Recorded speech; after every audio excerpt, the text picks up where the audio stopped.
Casey at the bat. Ernest Lawrence Thayer, 1863, 1940. The outlook wasn't brilliant for the Mudville Nine that day.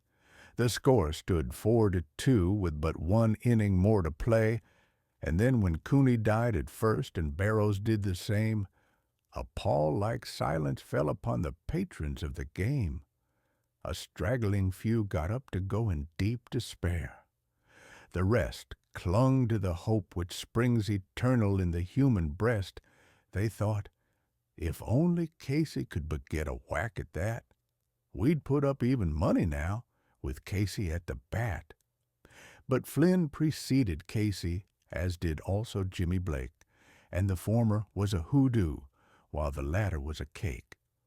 So upon that stricken multitude grim melancholy sat, for there seemed but little chance of Casey getting to the bat. But Flynn let drive a single, to the wonderment of all, and Blake, the much despised, tore the cover off the ball. And when the dust had lifted, and men saw what had occurred, there was Jimmy safe at second, and Flynn a hugging third. Then from 5,000 throats and more, there rose a lusty yell. It rumbled through the valley, it rattled in the dell, it pounded on the mountain and recoiled upon the flat, for Casey, mighty Casey, was advancing to the bat. There was ease in Casey's manner as he stepped into his place. There was pride in Casey's bearing, and a smile lit Casey's face. And when, responding to the cheers, he lightly doffed his hat, no stranger in the crowd could doubt 'twas Casey at the bat. 10,000 eyes were on him as he rubbed his hands with dirt. 5,000 tongues applauded when he wiped them on his shirt. Then, while the writhing pitcher ground the ball into his hip, defiance flashed in Casey's eye, a sneer curled Casey's lip. And now the leather-covered sphere came hurtling through the air, and Casey stood a-watching it in haughty grandeur there.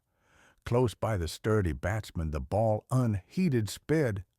"That ain't my style," said Casey. "Strike one," the umpire said. From the benches, black with people, there went up a muffled roar, like the beating of the storm waves on a stern and distant shore. "Kill him! Kill the umpire!" shouted someone on the stand, and it's likely they'd have killed him had not Casey raised his hand. With the smile of Christian charity, great Casey's visage shone. He stilled the rising tumult. He bade the game go on. He signaled to the pitcher, and once more the dun sphere flew. But Casey still ignored it, and the umpire said, "Strike two." "Fraud!" cried the maddened thousands, and echo answered, "Fraud." But one scornful look from Casey in the audience was awed. They saw his face grow stern and cold. They saw his muscles strain, and they knew that Casey wouldn't let that ball go by again.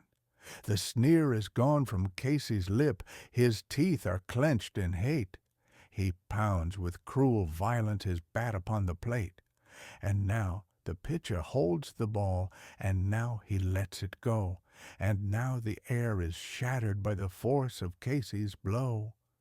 Oh, somewhere in this favored land the sun is shining bright, the band is playing somewhere, and somewhere hearts are light, and somewhere men are laughing, and somewhere children shout. But there is no joy in Mudville, mighty Casey has struck out.